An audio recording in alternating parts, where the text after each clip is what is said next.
Waouh! Mesdames et messieurs, bonjour et bienvenue sur Yann Scriban. Dans cette vidéo, de tous abonnés. Si vous n'êtes pas encore abonné, cliquez là-dessus, abonnez-vous, activez la cloche et ne manquez surtout pas nos prochaines vidéos. Parce que ici, nous entrons dans une autre dimension avec le mystère suivant. De quoi s'agit-il? C'est extraordinaire. Aujourd'hui, dans ce mystère, dans cette vidéo, nous allons vous raconter quelque chose d'extraordinaire qui s'est produit quelque part dans le monde. Qu'est-ce qu'il s'agit? De quoi il s'agit? Mes frères et sœurs, regardez en arrière. Qu'est-ce que c'est que ça? Qu'est-ce que vous voyez là-bas? Ce sont des chaises. Ok, il n'y a pas de souci.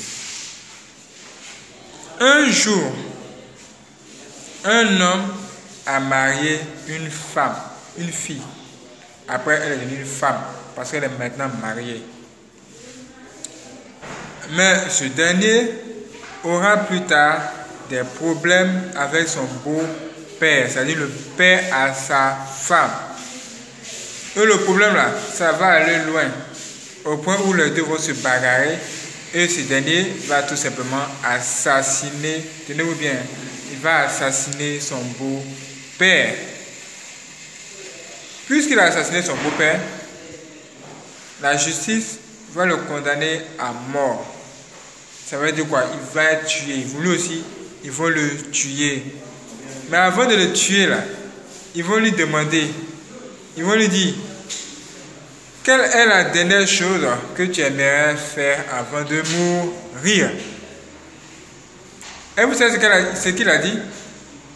Vous allez comprendre pourquoi vous a montré les chaises. Il a dit,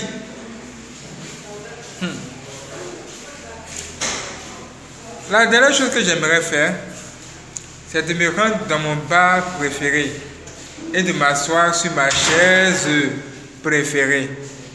Parce que dans le bar, il avait acheté une chaise à lui. Et c'est lui qui était censé s'asseoir sur cette chaise, sinon personne d'autre. Parce que c'est lui-même qui l'a acheté. Oui, et c'est lui-même qui a le droit. Il ne veut pas que quelqu'un s'assiede sur sa chaise. Donc il est arrivé dans ce bar-là et il s'est assis carrément sur sa chaise. Il a bu quelque chose, il a bu un verre. Après cela, il s'est levé et il a dit au patron de ce bar, il a dit, je vais mourir, mais je ne veux pas que quelqu'un s'assoie sur ma chaise. Je ne veux pas que quelqu'un s'assied sur ma chaise. Moi, mais pourquoi tu ne veux pas voir quelqu'un s'asseoir sur ta chaise? Il dit, ça, c'est pas le problème de quelqu'un. C'est moi qui l'ai acheté, non? Il dit oui. Est-ce que c'est pas moi qui l'ai acheté? Le père dit oui, c'est moi, c'est toi. Ok, tu fais ainsi. Parce que si quelqu'un essaie de s'asseoir sur ma chaise, il va mourir. Mais pourquoi tu parles ainsi? Ah! Il dit, c'est ce que j'ai dit. Après ça, cet homme est sorti et ils l'ont tué puisqu'il était condamné à mort. Des années plus tard, des choses bizarres vont se produire. Qu'est-ce qui va se produire? Vous allez comprendre tout de suite. Quelques années plus tard, des personnes vont entendre parler de l'histoire de ces chaises maudites là qui se trouvent à un coin de ce bar. C'est-à-dire la chaise là était un peu écartée de ce bar, genre comme ça à un endroit. Et lui, quand les personnes vont entendre cette histoire, il y a ces deux personnes. Il y a une personne qui va dire, bon, on dit que cette chaise est maudite et que celui qui s'assoit dessus, il meurt. Ce sont des superstitions. Nous, on ne croit pas. Et les deux se sont lancés un défi. Il y a un qui a dit, franchement, moi je ne suis pas intéressé. Je ne veux même pas m'asseoir dessus. Et puis, ce n'est pas ma taille. L'autre a dit, peu importe. Moi, je vais m'asseoir. Et on verra ce qui va se passer. Cet homme veut défier la mort. Il veut défier le diable. Il veut défier la chaise du diable. Hey! Quand cet homme s'est assis dessus, quelques temps plus tard, pendant qu'il était toujours assis, je ne sais pas ce qui s'est passé. Il est quitté en haut là-bas. Il est tombé. Dès qu'il est tombé, il est mort sur place, sur le regard de tous ceux qui se trouvaient dans ce bar-là, en ce moment-là. Mes frères et sœurs, c'est pas de la blague, c'est pas de la frime, c'est ce qui s'est passé. Quand ça a eu lieu, le patron de ce bar a dit franchement, il y a quelque chose de bizarre qui se passe avec ces chaises. Il faut qu'on fasse quelque chose. C'est ainsi que ce patron-là, ce dernier, a déplacé ces chaises pour suspendre ces chaises-là à un endroit encore beaucoup plus haut, ou un endroit beaucoup plus caché de cet endroit-là, de sorte que personne n'ait accès à ces chaises ou encore n'arrive à s'asseoir sur la chaise en question. Mais un jour, deux autres personnes, encore trois autres, c'est un groupe de jeunes, trois autres personnes vont tout simplement venir et eux encore, comme d'habitude, ils vont essayer de se lancer un défi. Et leur défi sera de s'asseoir l'un après l'autre sur ces chaises-là.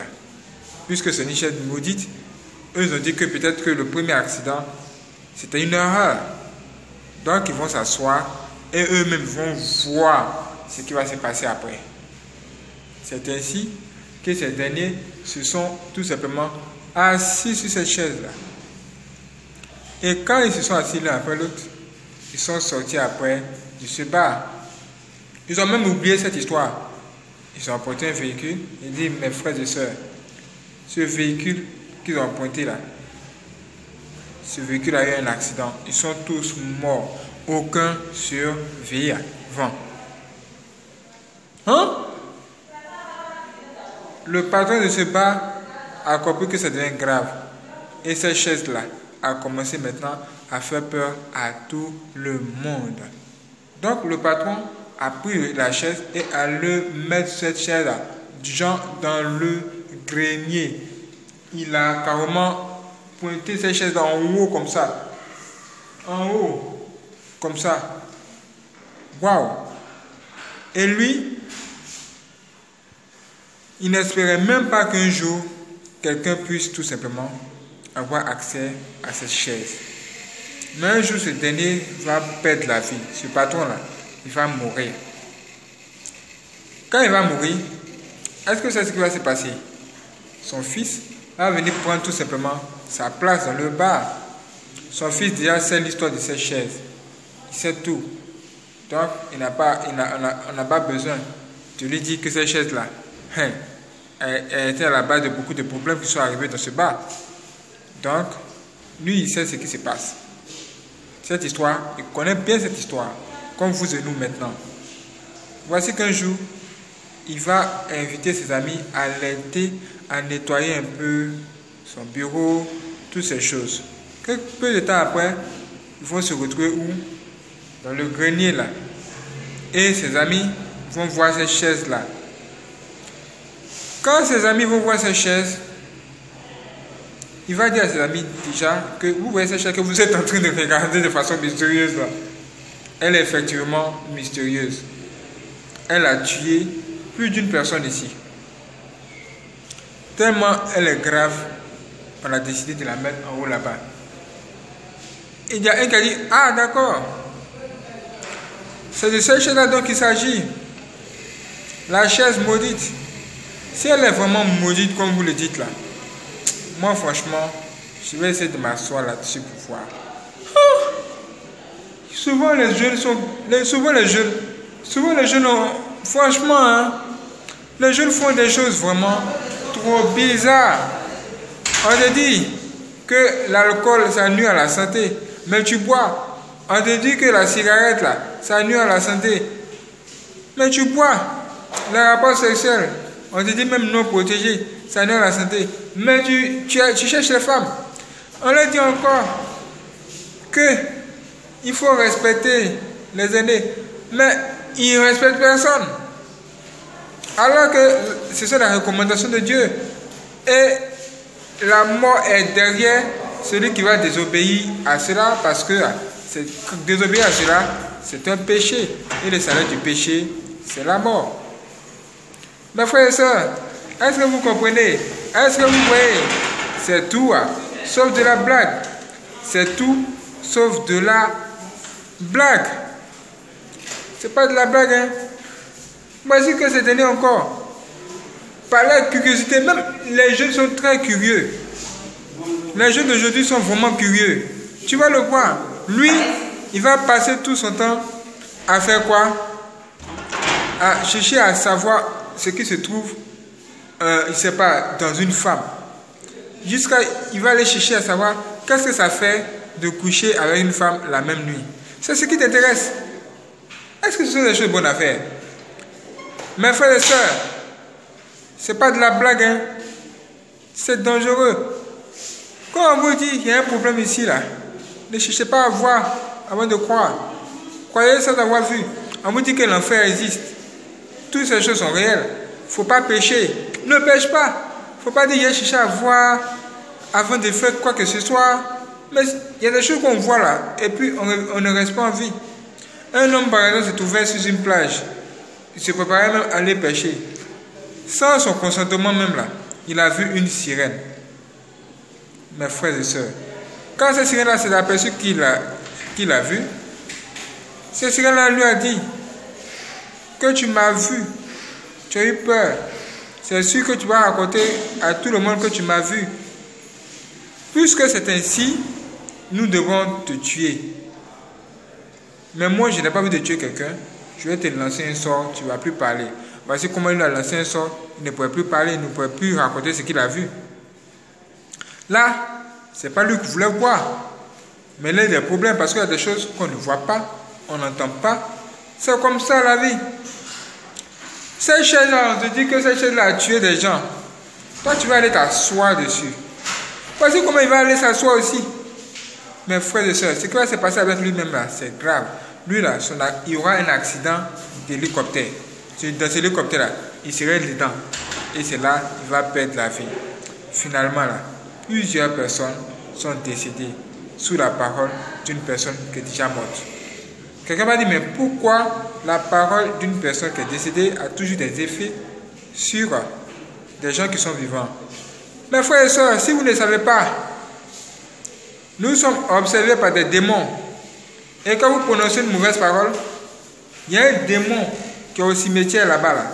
C'est un démon qui est au cimetière là-bas. Un démon de la mort. Lui, son travail là, c'est de veiller à ce que tout ce que vous venez de dire là, s'accomplisse. C'est pourquoi on vous dit de ne pas prononcer de mauvaises paroles. Si vous dites par exemple que vous êtes un bad boy, c'est-à-dire un mauvais garçon, vous allez remarquer que vous-même là, vous allez commencer à avoir un mauvais comportement. Ne soyez pas étonnés. Bad boy, ça veut dire mauvais garçon. Si vous dites par exemple que toi, vous êtes méchant, vous êtes dangereux, c'est ce que vous allez attirer vers vous. Ce que vous dites de votre bouche là, c'est ce que vous attirez vers vous. C'est comme ça. Si un enfant, depuis son enfance, il ne fait que dire je serai un docteur, je serai un docteur, je serai un docteur. Ne soyez pas étonnés qu'il finisse par devenir un docteur. Parce que c'est ce qu'il veut et c'est ce qu'il a dit là. C'est ça qui s'accomplit. Parce qu'il y a des entités spirituelles qui sont là pour veiller à ce que ça s'accomplisse. Mes frères et sœurs, c'est pas étonnant. C'est pas étonnant. Et c'est ce qui peut même expliquer ce qui se passe réellement avec cette chaise. Ça, franchement, c'est grave. Toutes ces personnes ont perdu la vie à cause de la parole de ce dernier. Waouh, mes frères et sœurs. En plus, quelque chose qui ne vous appartient pas là, ne touchez pas à cela. Ne prenez pas cela. Par exemple, vous pouvez marcher dans la rue et vous allez trouver un gros billet de banque à terre dans la rue. Vous ne savez même pas à qui ça appartient. Vous le prenez, vous entrez au marché. Un jour, un homme a vu un billet de banque. Il a pris ce billet de banque et il est entré au marché. C'était un père de famille même. Quand il est entré au marché, dès qu'il est sorti de ce marché-là avec les choses qu'il a achetées, avec cet argent qu'il a ramassé là, il y a un véhicule qui a quitté de nulle part, un bus qu'il a percuté et il est mort sur le champ. Ce dernier est mort sur le champ. Il ne sait pas que cet argent-là, c'était un sataniste qui avait positionné cet argent-là sur le sol comme ça, de sorte que quelqu'un, par curiosité ou encore par traitement, puisse venir prendre son argent ou encore ce billet qu'il a déposé là, de sorte que cette personne soit sacrifiée. Parce que ce jour-là, il avait besoin de sacrifice, il a tout essayé, ça n'avait pas marché. Donc, il est passé par l'argent, puisque les gens aiment l'argent aujourd'hui, il est passé par l'argent pour donner un piège aux humains. Malheureusement, c'est tombé sur un père de famille. Un père de famille est mort. Imaginez la suite. Comment vont se sentir leurs enfants? Leurs enfants ne sauront jamais l'origine de la mort de leur père. Ils ne sauront jamais ce qui s'est passé. Mes frères et sœurs, si vous avez déjà ramassé de l'argent et que vous êtes encore en vie, arrêtez cela et donnez vos vies au Seigneur Jésus-Christ. Commencez déjà à vous repentir. Merci d'avoir regardé cette vidéo. Que pensez-vous de ce mystère? Est-ce que ce mystère, vous l'avez déjà vécu? Est-ce que vous avez déjà entendu quelque part? Réagissez dans la partie commentaire et dites-nous ce que vous en pensez. On aimerait vraiment bien savoir ce que vous en pensez. C'était le mystère, c'est sans doute le mystère 22. Le mystère 22, ça veut dire qu'il y a eu 22 mystères qui ont été traités en ce moment sur Nuance Reborn. Vous pouvez également regarder les mystères précédents pour en savoir plus. Nous avons traité des choses vraiment bizarres qui risquent de vous faire peur, même d'une maison hantée. Ça va être chaud. Regardez l'une des vidéos qui s'affichera à la fin de cette vidéo. Et si vous n'êtes pas abonné, cliquez sur s'abonner sur cette vidéo, activez la cloche et ne manquez surtout pas nos prochaines vidéos. Que Dieu bénisse ses frères et sœurs. Yeah. Une chaise maudite. C'est une histoire bizarre, mais c'est réel. Faites attention à votre vie. Wow.